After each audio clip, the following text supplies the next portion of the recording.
Good afternoon. Urmila Devi PG college से मैं Rajneesh Pandey BA प्रथम वर्ष के छात्र छात्राओं को इकोनॉमिक्स सब्जेक्ट के फर्स्ट पेपर, जिसमें आज मैं एक नए टॉपिक के साथ उपस्थित हूँ। आज का जो हमारा टॉपिक है ये आपके सेकेंड यूनिट से, फर्स्ट यूनिट कंप्लीट हो चुका है। सेकेंड यूनिट का जो है आज फर्स्ट टॉपिक है, जिसका नाम है उपयोगिता। आज का जो हमारा टॉपिक है वो क्या है? उपयोगिता, जिसको हम यूटिलिटी बोलते हैं। ये जो टॉपिक है सेकेंड यूनिट का, ये कंज्यूमर बिहेवियर, उपभोक्ता के व्यवहार से संबंधित है। यानी सेकंड चैप्टर में हम लोग कंज्यूमर बिहेवियर के बारे में पढ़ेंगे, यानी उपभोक्ता के व्यवहार। और इसमें जो फर्स्ट टॉपिक आज आपका है उसका नाम क्या है? यूटिलिटी, उपयोगिता। आज हम लोग उपयोगिता के बारे में पढ़ेंगे, अर्थात उपयोगिता क्या है, उसकी मीनिंग क्या है, उसकी डेफिनेशंस क्या है, उसका जो है कैरेक्टरिस्टिक्स क्या है, उसको कैसे हम मेजर करेंगे, उसका मापन हम कैसे करेंगे, इन सब बातों पे हम आज चर्चा करेंगे। ठीक है, तो आइए शुरू करते हैं। सबसे पहले हम देखेंगे कि उपयोगिता क्या है, इसकी मीनिंग क्या है और इसकी डेफिनेशंस क्या है। तो उपयोगिता जो शब्द है,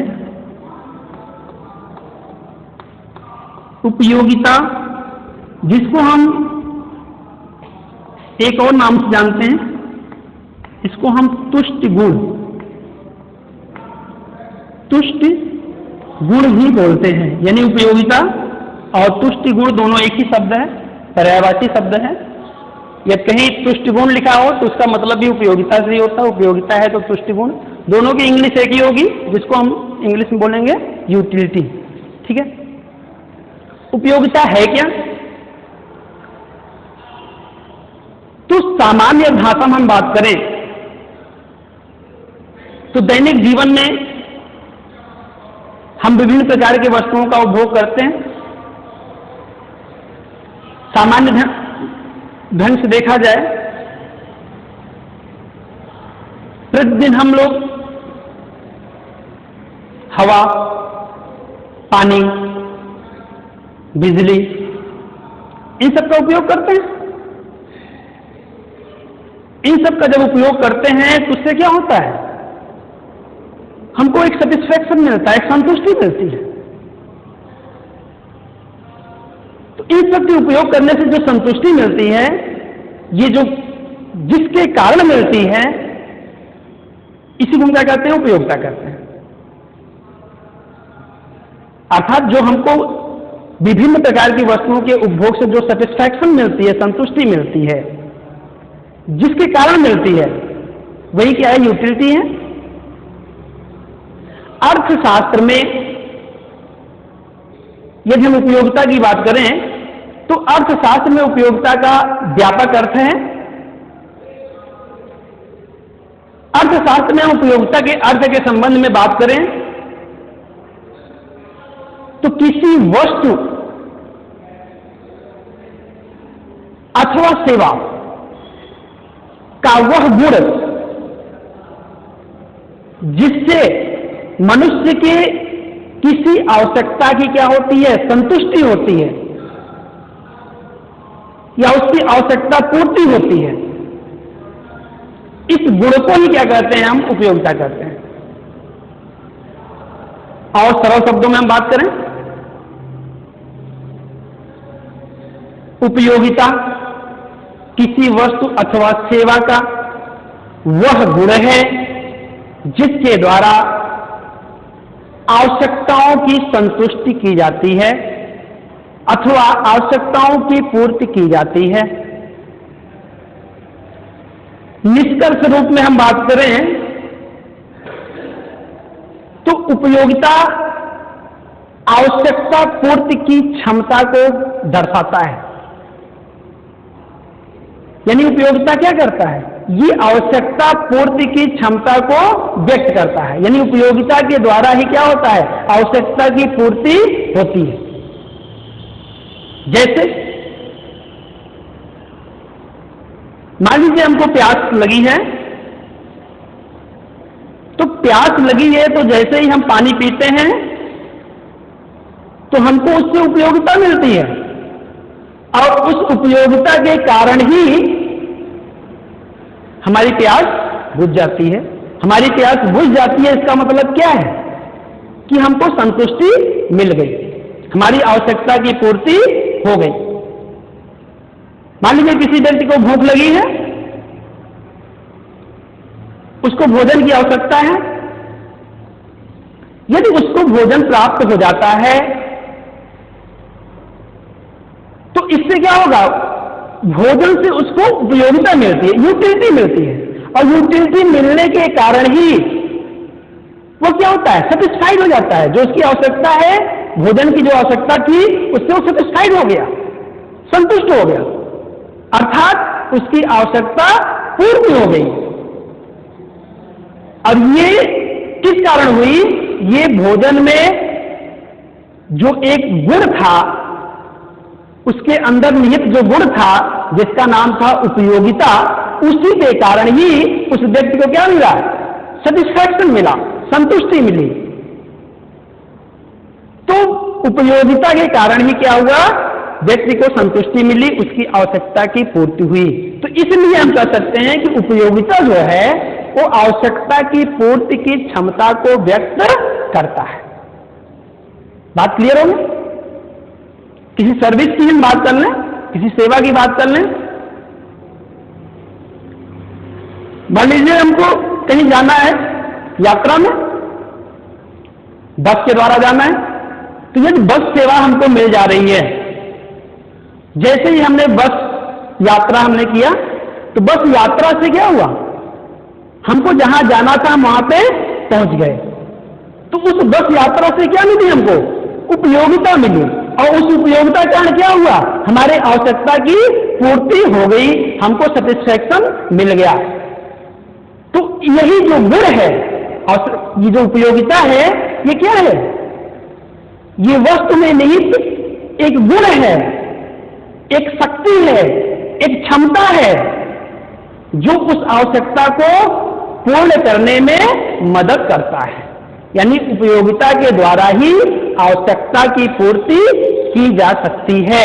इसीलिए हम कह सकते हैं कि आवश्यकता वह शक्ति है, वह गुण है, जिसके द्वारा आवश्यकताओं की संतुष्टि की जाती है अथवा आवश्यकताओं की पूर्ति की जाती है। बात क्लियर हो गया? उपयोगिता क्या है, क्लियर हुआ बात? उपयोगिता एक वस्तु नहीं है, इसका कोई भौतिक स्वरूप नहीं है। उपयोगिता एक अमूर्त धारणा है, इसका कोई भौतिक आकार नहीं है। यह वस्तु में निहित एक गुण है, एक शक्ति है, जो कि आवश्यकताओं को पूरा करने में मदद करता है। अनेक अर्थशास्त्रियों ने उपयोगिता को परिभाषित किया है। आइए हम परिभाषाओं पे बात करें तो सबसे पहले जो है बात करते हैं प्रोफेसर जेवंस की। प्रोफेसर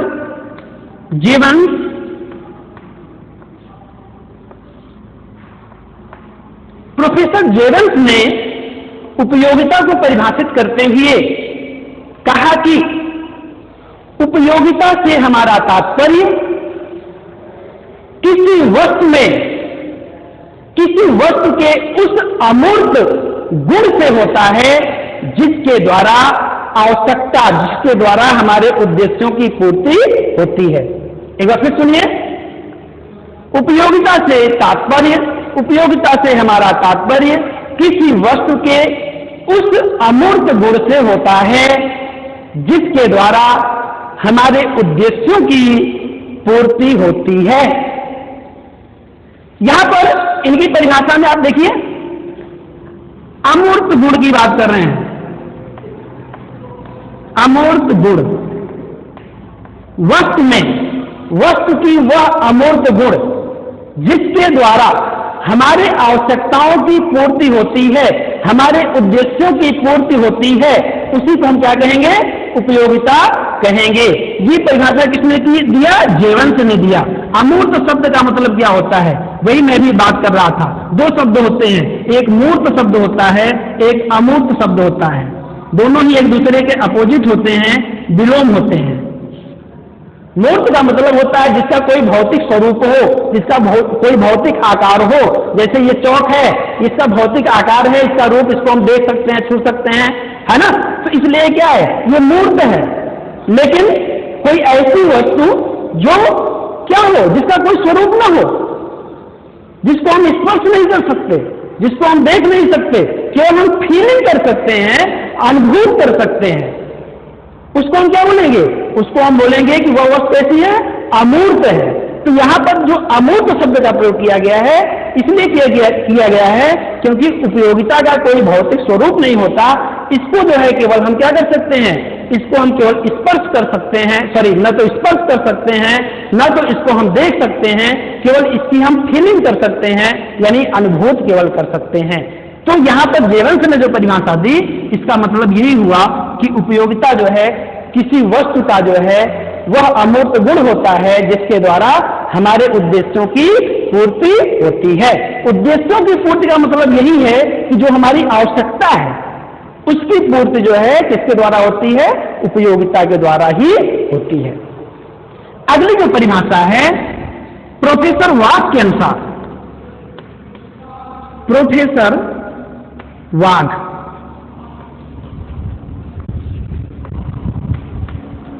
प्रोफेसर वाघ ने उपयोगिता को परिभाषित करते हुए कहा कि अर्थशास्त्रियों के लिए उपयोगिता आवश्यकताओं की संतुष्टि करने की क्षमता है। उपयोगिता क्या है? इनकी परिभाषा के अनुसार अर्थशास्त्रियों के लिए उपयोगिता आवश्यकताओं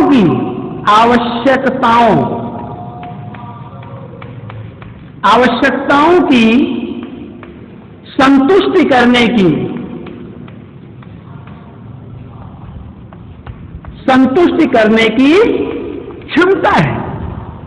क्षमता है।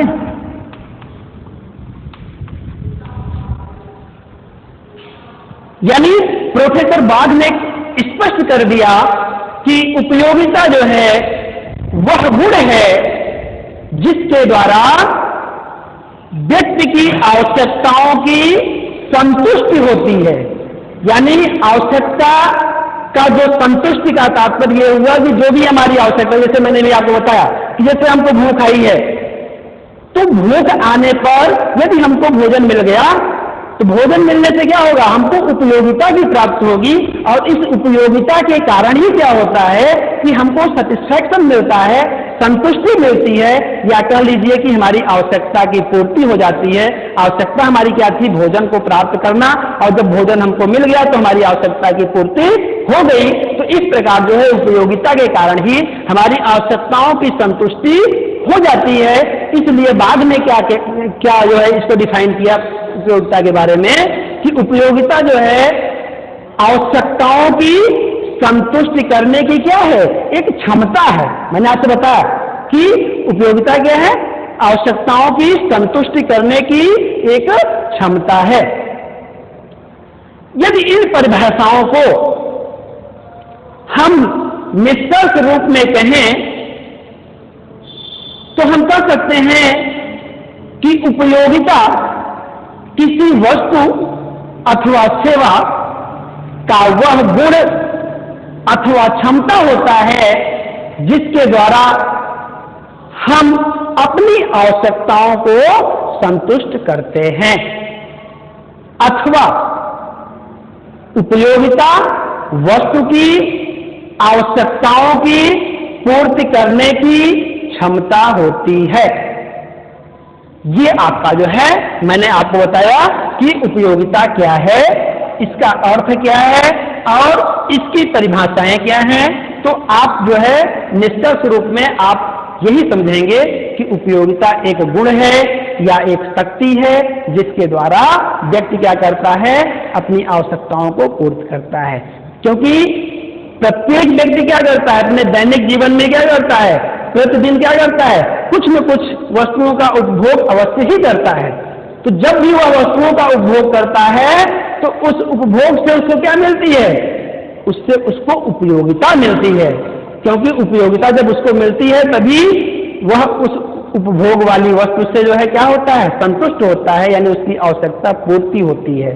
तो वैसे भी मैंने आपको पिछले क्लास में बताया था, जब मैं आपको बता रहा था स्कोप ऑफ इकोनॉमिक्स, जिसमें मैंने आपको बताया था सब्जेक्ट मैटर ऑफ इकोनॉमिक्स, वहां पर मैंने जो है आपको बताया था कि इकोनॉमिक्स का जो सब्जेक्ट मैटर का जो फर्स्ट विभाग होता है, प्रथम विभाग होता है, जिसका नाम उपभोग होता है, वहां पर मैंने आपको बताया था कि उपभोग से क्या होता है, उपभोग में जो है उपयोगिता क्या होती है, उपयोगिता का क्षरण होता है, उपयोगिता नष्ट होती है।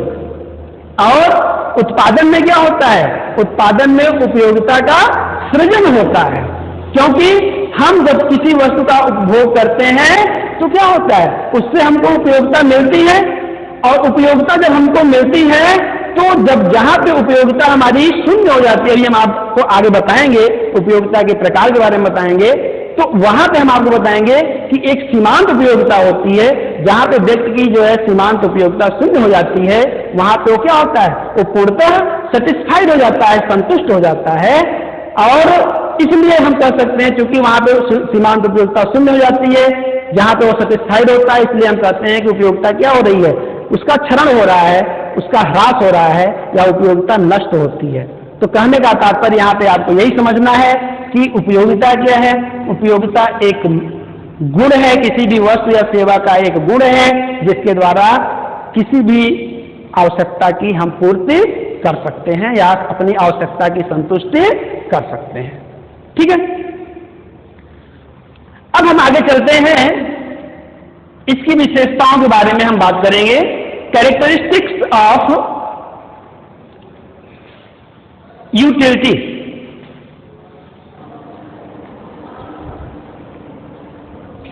तो हम लोग जो है अब बात करेंगे उपयोगिता की विशेषताओं के बारे में। तो आइए बात करते हैं पहली विशेषता। उपयोगिता की पहली विशेषता है कि उपयोगिता आवश्यकताओं को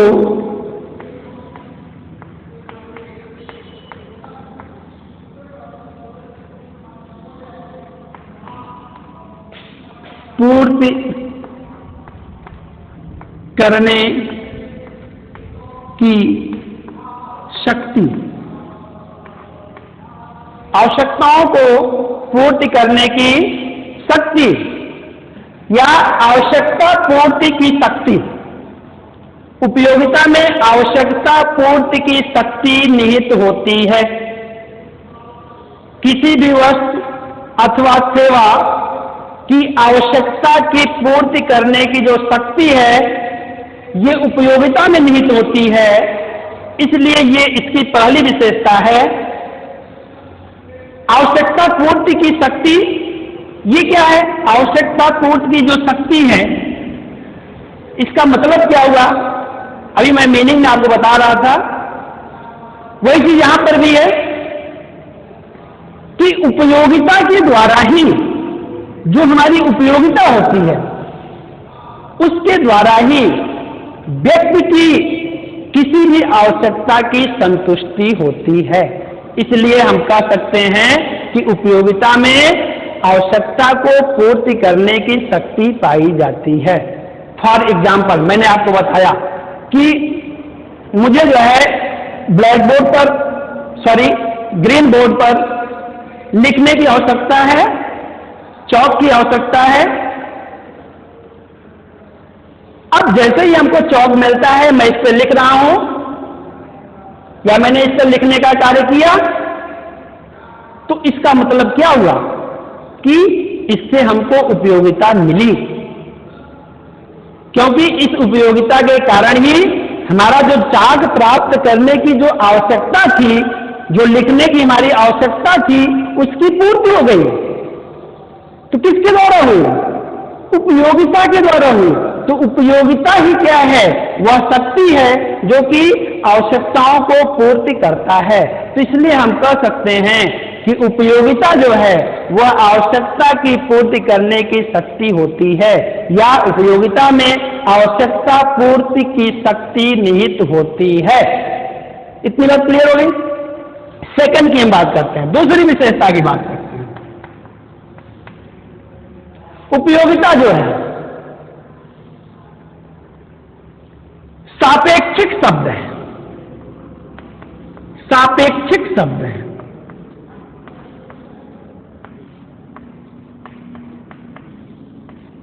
उपयोगिता क्या है?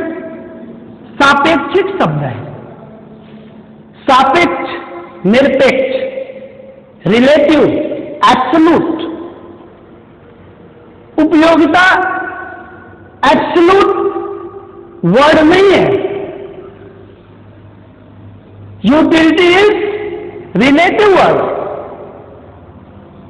उपयोगिता सापेक्षिक शब्द है।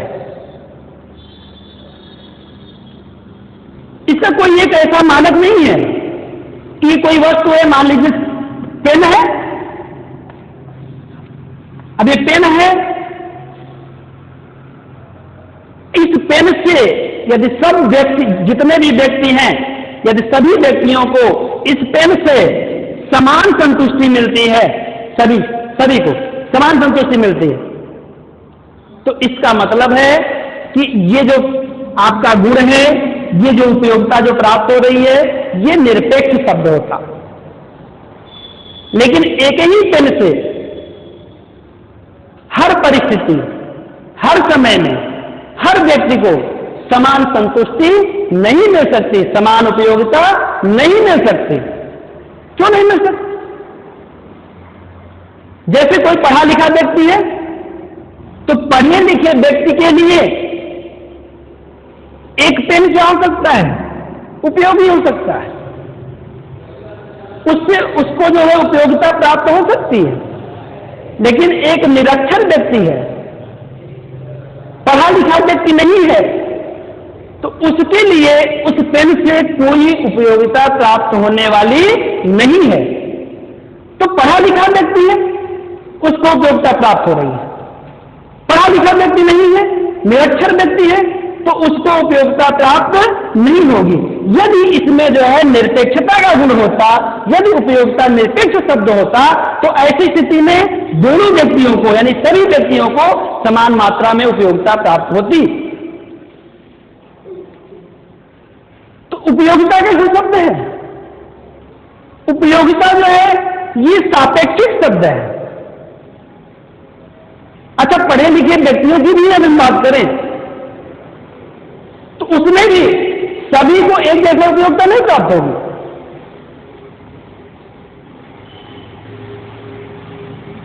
सभी व्यक्तियों को, जैसे हमको पेन की आवश्यकता, पढ़े लिखे हम नहीं है, आप भी पढ़े लिखे हैं, अभी हमको पेन की आवश्यकता है, तो क्या है, ये हमारे लिए अधिक उपयोगी होगा।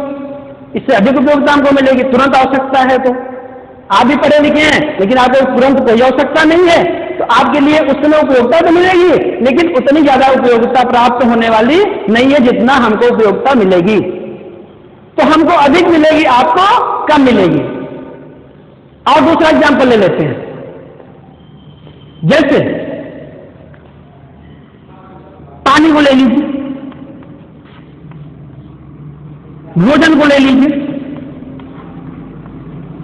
पानी है, भोजन है, कोई प्यासा व्यक्ति है, उसको आप पानी पिलाइए। जिसको प्यास नहीं है उसको आप पानी पिलाइए। तो जिसको प्यास नहीं लगी है उसको उस पानी से बहुत कम उपयोगिता मिलेगी, और जिसको जो है प्यास अधिक आई है उसको उपयोगिता अधिक मिलेगी। इसका मतलब पानी वही है, अलग अलग व्यक्ति है तो उपयोगिता अलग अलग मिल रही है। एक ही व्यक्ति है, हम ही हैं। जब हमको प्यास आई है उसमें हमको अधिक उपयोगिता मिलेगा उसी पानी से, और उसी पानी से जब हमको प्यास नहीं आई है तो हमको कम उपयोगिता मिलेगी। तो इसलिए हम कह रहे हैं कि उपयोगिता क्या होती है, ये रिलेटिव वर्ड है। सापेक्षिक शब्द है, इसका कोई निरपेक्ष मान नहीं होता कि ये सबको, जैसे सबको एक समान उपयोगिता प्राप्त होती तो निरपेक्ष शब्द होता, सबको एक समान उपयोगिता हर परिस्थिति में हर व्यक्ति को नहीं प्राप्त होती, तो इसका मतलब क्या हुआ कि ये सापेक्षिक शब्द है, रिलेटिव शब्द है। ये डिपेंड करता है कि व्यक्ति की आवश्यकता कैसी है, व्यक्ति कैसा है, समय कैसा है, स्थान कैसा है, इसीलिए जो है उपयोगिता कैसा होता है, एक सापेक्षिक शब्द होता है, न कि निरपेक्ष शब्द होता है। आइए अगली विशेषता की तरफ चलते हैं।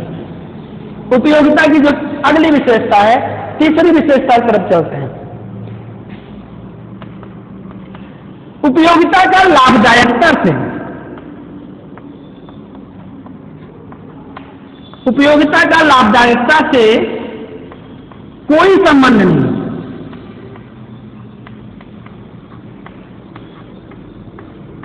उपयोगिता का लाभदायकता से कोई संबंध नहीं है। इसका मतलब क्या हुआ? इस विशेषता का मतलब यह हुआ कि उपयोगिता जो है ये प्रॉफिट या लॉस को नहीं देखता है। आपको किसी वस्तु या सेवा से प्रॉफिट हो रहा है या लॉस हो रहा है, इससे उसका कोई मतलब नहीं, कोई संबंध नहीं। फॉर एग्जाम्पल, शराब है,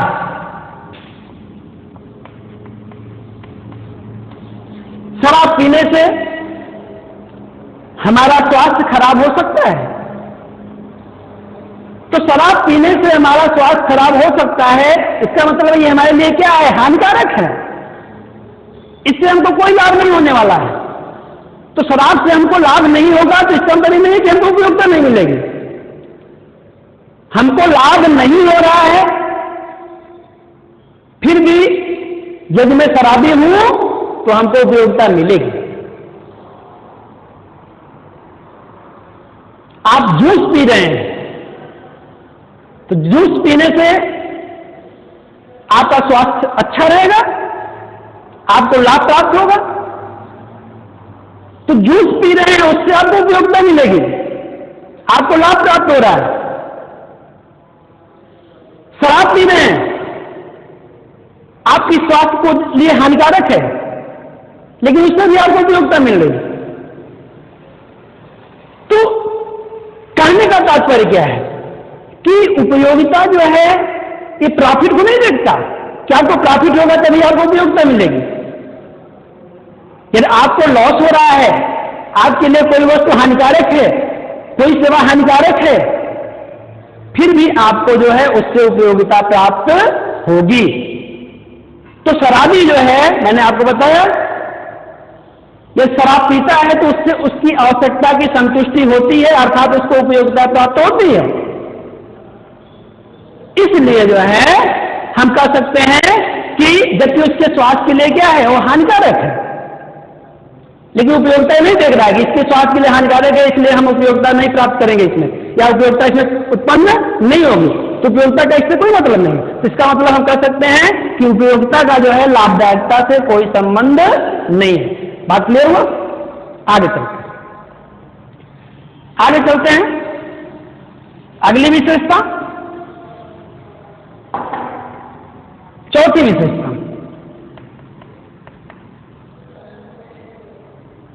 उपयोगिता में किसी प्रकार का नैतिक महत्व नहीं पाया जाता। उपयोगिता में किसी भी प्रकार का नैतिक महत्व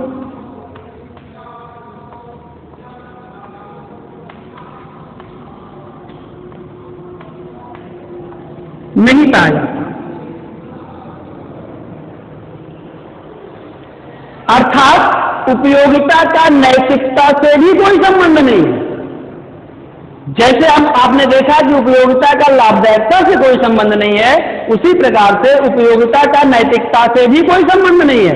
नैतिकता से संबंध नहीं है, इसका मतलब यह है कि जो नैतिक मूल्य होते हैं, समाज में जो नैतिक मूल्य होते हैं, उससे भी उपयोगिता का कोई संबंध नहीं है। कोई भी कार्य नैतिक है अथवा अनैतिक है, इससे कोई लेना देना नहीं है उपयोगिता से। शराब पीना, धूम्रपान करना, ये सब क्या है? ये सब समाज में जो है अनैतिक कार्य माने जाते हैं। समाज के लिए अनैतिक कार्य होते हैं, लेकिन जो भी शराबी है, जो भी धूम्रपान करने का जो सेवन करता है, उसके लिए धूम्रपान करने से उसको उपयोगिता मिलेगी, शराब पीने से उसको उपयोगिता मिलेगी, भले ही वो क्या है, वो नैतिक, उसका कोई महत्व नहीं है, फिर भी उसको उससे उपयोगिता मिलेगी। कोई चोर है, चोरी करता है, तो जब वो चोरी करता है, चोरी करना क्या है?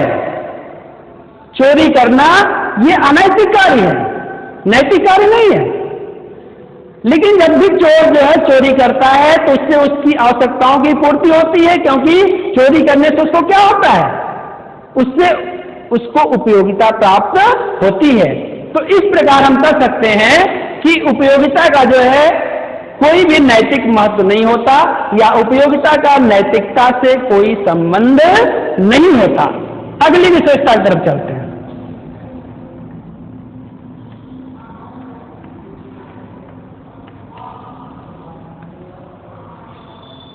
उपयोगिता का कोई भौतिक स्वरूप नहीं होता, भौतिक स्वरूप नहीं होता। अर्थात क्या हुआ? अर्थात उपयोगिता एक अमूर्त धारणा है। उपयोगिता क्या है? एक अमूर्त धारणा है, अतः इसका कोई भौतिक स्वरूप नहीं होता। अभी मैंने आपको बताया कि उपयोगिता क्या है, एक गुण है जिसका हम केवल अनुभूत कर सकते हैं, इसको न तो हम देख सकते हैं, न तो स्पर्श कर सकते हैं, केवल फीलिंग कर सकते हैं। इसलिए हम कहेंगे कि उपयोगिता जो है वो मूर्त स्वरूप में नहीं होता, उसका कोई भौतिक स्वरूप नहीं होता, बल्कि वो क्या होता है, अमूर्त रूप में होता है। तो ये जो है इसकी अगली विशेषता, पांचवी विशेषता है कि उपयोगिता का कोई भी भौतिक स्वरूप नहीं होता। अगली विशेषता की तरफ चलते हैं, छठवीं विशेषता की तरफ चलते हैं। छठवीं विशेषता में हम बात करेंगे कि उपयोगिता जो है वो आवश्यकता की तीव्रता पर निर्भर करता है। उपयोगिता क्या करता है? आवश्यकता की तीव्रता पर निर्भर करता है। आवश्यकता की तीव्रता पर निर्भर करता है। इसका तात्पर्य क्या हुआ? तात्पर्य यह हुआ कि कोई भी वस्तु हमारे लिए कितना आवश्यक है। जैसे कोई प्यासा, मैंने बात की, पानी की बात की, कोई प्यासा व्यक्ति है, कोई प्यासा व्यक्ति है, उसको किस चीज की आवश्यकता है? पानी की आवश्यकता है। तो कोई प्यासा व्यक्ति है, उसको पानी की आवश्यकता है, और एक ऐसा व्यक्ति जिसको प्यास नहीं लगी है, उसको आप पानी देंगे, तो जो व्यक्ति प्यास जिसको आई है उसको उस पानी से अधिक उपयोगिता मिलेगी, जबकि जिसको प्यास नहीं आई है उससे जो है उस पानी से उस व्यक्ति को उपयोगिता कम मिलेगी। क्यों? क्योंकि इस व्यक्ति को पानी की तीव्रता सबसे अधिक है। जो पानी जो इसको चाहिए, जो इसकी आवश्यकता है, आवश्यकता जो है उसकी क्या है? पानी। और पानी की आवश्यकता उसको अधिक है, इसलिए जो है इसको क्या होगा? इसको अधिक उपयोगिता पानी से मिलेगी, जबकि जो दूसरा व्यक्ति है जिसको प्यास नहीं आई है उसको जो है क्या है? उसको पानी से उपयोगिता कम मिलेगी, क्योंकि उसकी आवश्यकता की जो तीव्रता है वो क्या है? कम है। तो आवश्यकता की तीव्रता यदि अधिक रहेगी तो उपयोगिता अधिक मिलेगा, यदि आवश्यकता की तीव्रता कम है तो उपयोगिता आपको कम मिलेगा। जैसे और दूसरा एग्जाम्पल देखते हैं। मान लीजिए हमको भूख आई है, तो जब भूख आई है उस समय यदि हमको भोजन मिलता है तो हमको बहुत आनंद आता है। आनंद क्यों आता है? क्योंकि हमको उपयोगिता प्राप्त होती है। और यदि हम खाना खा चुके होते हैं, भोजन कर चुके होते हैं, उसके बाद जो है हमारा पेट भरा है, भूख नहीं आई है, इच्छा नहीं है, तब हमको भोजन दिया जाता है, तब हमको उतनी उपयोगिता प्राप्त नहीं होती है जितना कि जब हमको भूख लगी थी। तो जब हमको भूख लगी थी उस समय आवश्यकता की तीव्रता बहुत ज्यादा थी, भोजन की तीव्रता जो है बहुत ज्यादा थी, और जब भूख नहीं लगी है तब भोजन की तीव्रता बहुत कम है, तो जब तीव्रता कम है तो उपयोगिता कम प्राप्त होगी, जब तीव्रता अधिक है तो उपयोगिता अधिक प्राप्त होगी। तो इसी को हम कहते हैं कि आवश्यकता की तीव्रता पर निर्भर करता है। क्या निर्भर करता है? उपयोगिता। आइए अंतिम विशेषता की तरफ चलते हैं, 7वीं विशेषता। उपयोगिता से क्या होता है? क्रय में वृद्धि होती है।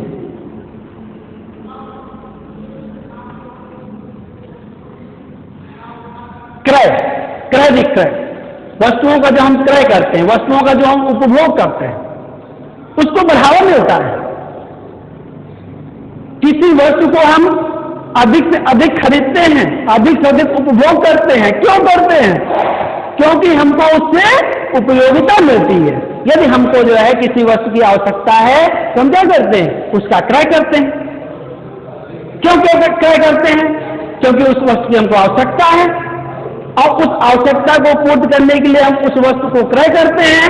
क्यों क्रय करते हैं? क्योंकि उससे हमको क्या मिलती है? क्रय करने से हमको उपयोगिता मिलती है, जिससे क्या होता है? हमारी आवश्यकता की संतुष्टि हो जाती है। इस प्रकार हम कह सकते हैं कि उपयोगिता के कारण ही क्रय में क्या होता है? इसको प्रोत्साहन मिलता है, इसमें वृद्धि होती है। हम क्रय अधिक से अधिक वस्तुओं का इसीलिए करते हैं, हम उन वस्तुओं का क्रय अधिक करते हैं जिससे हमको अधिक उपयोगिता मिलती है। तो इसलिए जो है उपयोगिता से क्रय को क्या मिलता है? बढ़ावा मिलता है। या क्रय शक्ति में, क्रय शक्ति नहीं कहेंगे हम, क्रय कहेंगे। तो क्रय जो खरीदना, जो हम वस्तुओं को खरीदते हैं उसकी मात्रा की हम बात कर रहे हैं, क्वांटिटी की हम बात कर रहे हैं, ठीक ना?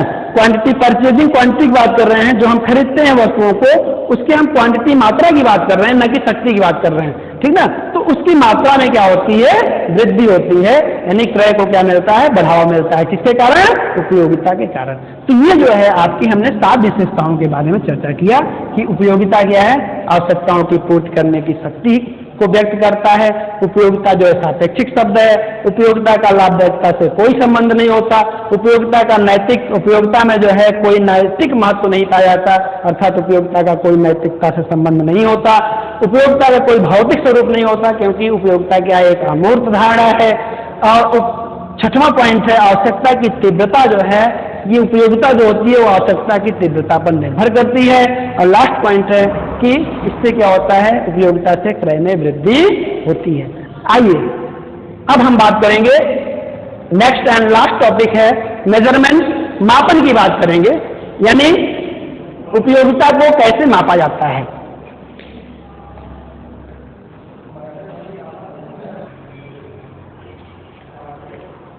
आइए अब हम बात करते हैं उपयोगिता का मापन, मेजरमेंट ऑफ यूटिलिटी। अब प्रश्न उठता है कि क्या उपयोगिता को मापा जा सकता है? क्या हम उपयोगिता की माप कर सकते हैं? तो इस संबंध में अर्थशास्त्रियों में मतभेद है। कुछ अर्थशास्त्री मानते हैं कि उपयोगिता को नहीं मापा जा सकता है, जबकि कुछ अर्थशास्त्री मानते हैं कि उपयोगिता को मापा जा सकता है। तो उपयोगिता के मापन के संबंध में 2 दृष्टिकोण जो है सामने आते हैं। उपयोगिता मापन के संबंध में पहला जो दृष्टिकोण आता है उसका नाम है गणनावाचक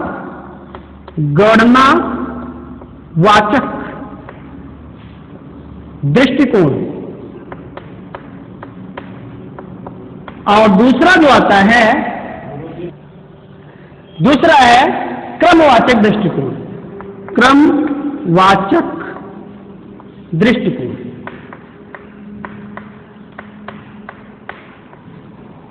इसको जो है कार्डिनल अप्रोच बोलते हैं, इसको ऑर्डिनल अप्रोच बोलते हैं। कार्डिनल अप्रोच जो होता है, गणनावाचक दृष्टिकोण की अगर हम बात करें तो इसमें मुख्य रूप से मार्शल और फिशर का नाम आता है। हमारे जो सिलेबस में विशेष रूप से जो है मार्शल के दृष्टिकोण की बात की जाती है। तो मार्शल का जो उपयोगिता विश्लेषण है, प्रोफेसर मार्शल का जो उपयोगिता विश्लेषण है वो गणनावाचक दृष्टिकोण पर आधारित है। और इस दृष्टिकोण के अनुसार उपयोगिता का माप संभव है। मार्शल के गणनावाचक दृष्टिकोण के अनुसार उपयोगिता को मुद्रा में मापा जा सकता है, अर्थात उपयोगिता को जोड़ा या घटाया जा सकता है। किसी भी उपभोक्ता द्वारा किसी भी वस्तु के उपभोग के लिए, उसके क्रय के लिए उतनी ही कीमत देना चाहता है जितनी जो है उससे उसको उपयोगिता प्राप्त होती है, अर्थात जितनी वस्तु की कीमत होती है उतने के बराबर ही व्यक्ति को उपयोगिता भी प्राप्त होती है। सपोज मान लीजिए कि एक कलम की कीमत जो है 5 रुपया है, एक कलम है, पेन है, उसकी कीमत कितना है? 5 रुपया है। तो एक कलम की कीमत 5 रुपया है, तो इसका मतलब है कि इस कलम से 5 रुपए के बराबर ही उपयोगिता उस व्यक्ति को प्राप्त होती है। तो मार्शल का जो अप्रोच है, दृष्टिकोण है, वो यही है कि हम उपयोगिता को रुपए में या मुद्रा में या द्रव्य में माप सकते हैं। क्योंकि भारत की हम बात कर रहे हैं, भारत देश में रहते हैं, भारत की बात कर रहे हैं, तो भारत में जो मुद्रा है उसका नाम क्या है? रुपया है, इसलिए हम रुपये की बात कर रहे हैं। तो एक पेन का जो कीमत है वो 5 रुपए की यदि बराबर है, तो इसका तात्पर्य यह हुआ कि उस व्यक्ति को 5 रुपए के बराबर जो है उपयोगिता प्राप्त होती है। बात क्लियर हो गया? यहां पर हम बात करें, फिशर ने जो है एक उपयोगिता को मापने के लिए जो है एक कल्पित यूनिट का प्रयोग किया, इकाई का प्रयोग किया, जिसका नाम है यूटिल। यूटिल ये एक काल्पनिक इकाई है जिसके द्वारा जो है उपयोगिता को मापा जाता है। ये फिशर ने जो है इस शब्द का प्रयोग किया। तो यूटिल जो है ये क्या है? ये जो है उपयोगिता को मापने का एक इकाई है। जैसे पेन से 5 यूटिल की उपयोगिता प्राप्त हो रही है, बुक से 10 यूटिल के बराबर उपयोगिता प्राप्त हो रही है। तो 5 यूटिल, 10 यूटिल, 15 यूटिल, है ना? ये क्या है? इसमें जो आपका नंबरिंग है, 1 यूटिल, 2 यूटिल, 1, 2, 3, 4, ये क्या है? ये संख्यावाचक, या आप कह लीजिए इसको गणनावाचक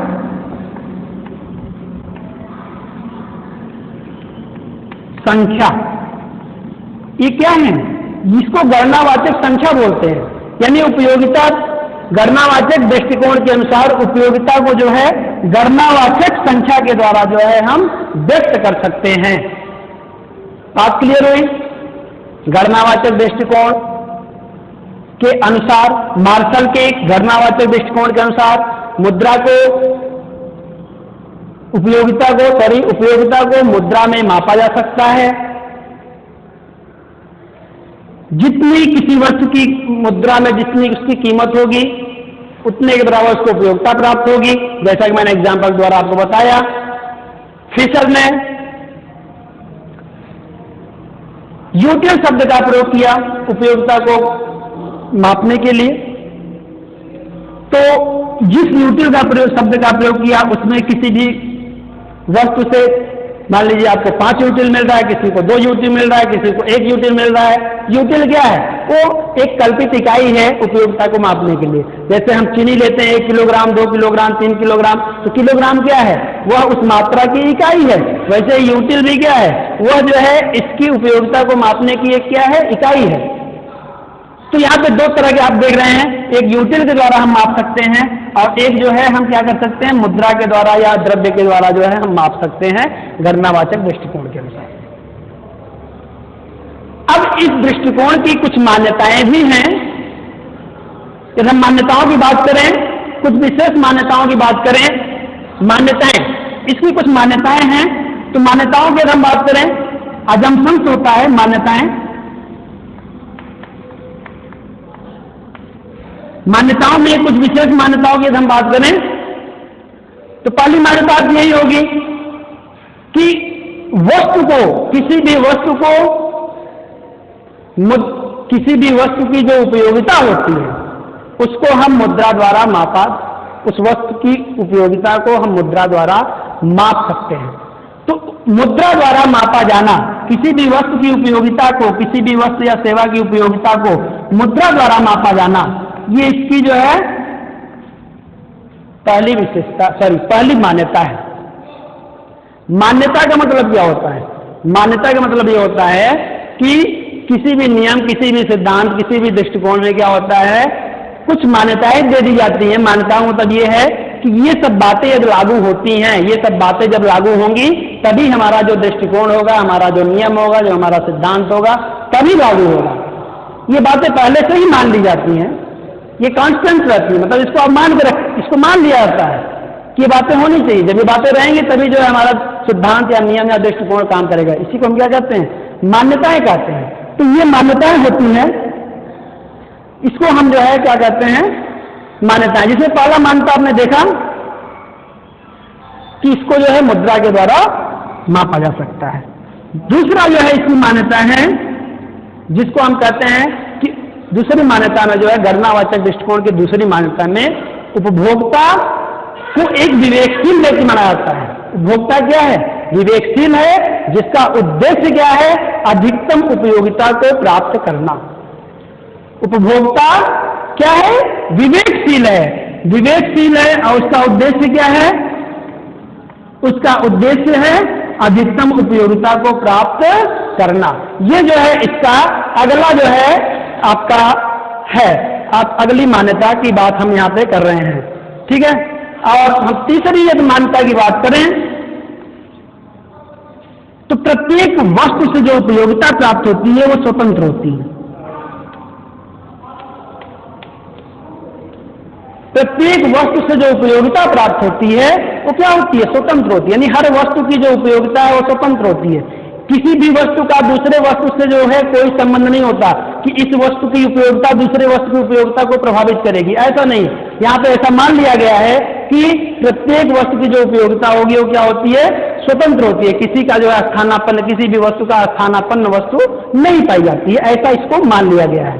और चौथा जो अजम्पशंस की हम बात करें तो इसमें जो वस्तुओं की कीमतें होती हैं, वस्तुओं सेवाओं की जो कीमतें होती हैं वो क्या होती हैं? स्थिर होती हैं। कीमतें स्थिर होती हैं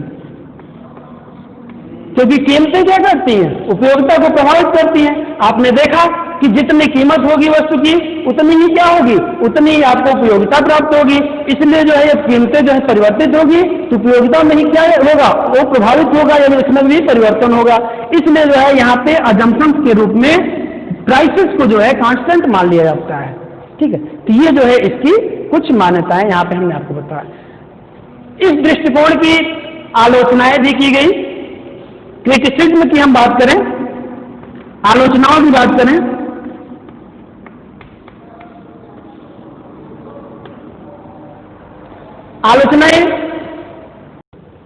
आलोचनाओं की हम बात करें तो इसमें इस दृष्टिकोण की आलोचना करने में जो मुख्य अर्थशास्त्री आते हैं उसमें नाम है पैरेटो का।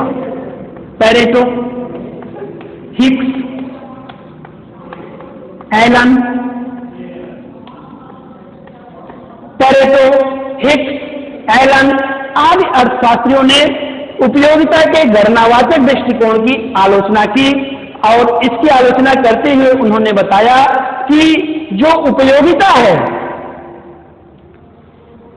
पहली बात तो यह क्या है? इसको जो मुद्रा के रूप में मापने की बात की गई है, द्रव्य के रूप में जो मापने की बात की गई है, ये उचित नहीं है। क्योंकि मुद्रा क्या है? मुद्रा का जो माप है वो प्रामाणिक नहीं है।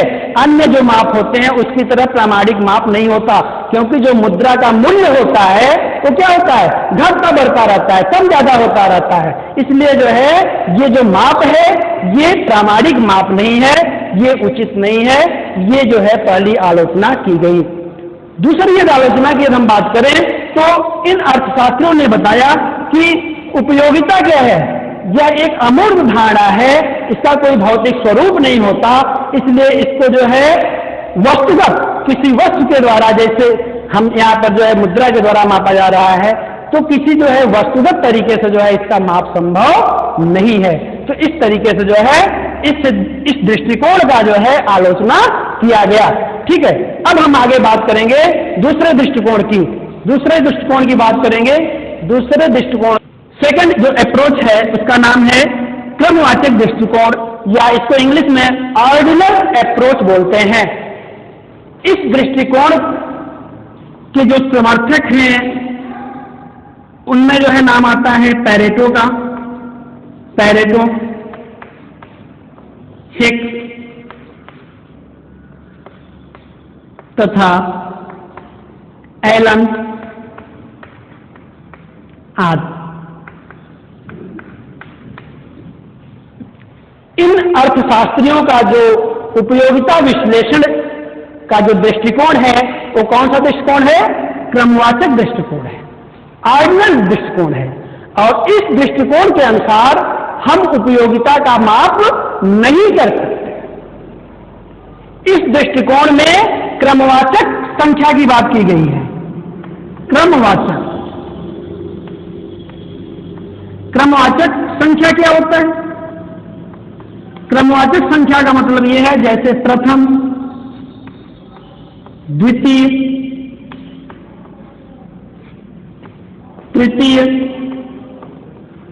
फर्स्ट, सेकेंड, थर्ड, फोर्थ, इस तरीके से ये क्रमवाचक संख्याएं हैं। इनका प्रयोग जो है उपयोगिता के माप में किया जाता है, क्योंकि इस दृष्टिकोण के अनुसार हम उपयोगिता का माप नहीं कर सकते। यहां पर हम क्या कर सकते हैं? उसको एक आर्डर दे सकते हैं, एक क्रम दे सकते हैं, और उस क्रम के आधार पर हम कह सकते हैं कि एक वस्तु की उपयोगिता दूसरे वस्तु की उपयोगिता से कम है या अधिक। बस इतना ही कर सकते हैं, हम इसका एग्जैक्ट कोई माप नहीं कर सकते। जैसे यहां पे आप कर रहे थे कि किसी वस्तु की उपयोगिता जो है या उसकी कीमत 5 रुपए है, कलम की कीमत 5 रुपए है, तो उससे उपयोगिता 5 रुपए के बराबर मिल रही है। तो 5 शब्द क्या हो गया? 5 अंक क्या हो गया? ये पूर्ण रूप से उसके माप को व्यक्त करता है। जबकि यहां पे क्या कहा जा रहा है? यहां पर उपयोगिता को जो है पूर्ण रूप से मापा नहीं जा सकता, बल्कि इसको क्या किया जा सकता है? एक हम आर्डर दे सकते हैं, क्रम दे सकते हैं, जिसके द्वारा हम कह सकते हैं कि हम उपयोगिता की माप का जो है कंपेरिजन कर सकते हैं कि किसको उपयोगिता अधिक मिल रही है, किसको कम मिल रही है। फॉर एग्जाम्पल, एक उदाहरण को और समझते हैं। जैसे एक कार और एक सेब, दोनों का आप उपभोग करें तो आप कह सकते हैं कि कार से मिलने वाली जो उपयोगिता है वो सेब से मिलने वाली उपयोगिता से क्या होगी? अधिक हो सकती है। लेकिन कितनी अधिक होगी? सेब से मिलने वाली उपयोगिता कार से कितनी कम होगी? ये स्पष्ट जो है इसका माप नहीं किया जा सकता। तो ये जो है क्रमवाचक दृष्टिकोण था। तो आज हम लोगों ने अध्ययन किया उपयोगिता के बारे में, जिसमें उपयोगिता की मीनिंग क्या है, अर्थ क्या है, इसकी परिभाषाएं क्या हैं, इसकी विशेषताएं क्या हैं और इसको हम कैसे माप सकते हैं। ठीक है, आज इतना ही। That's all.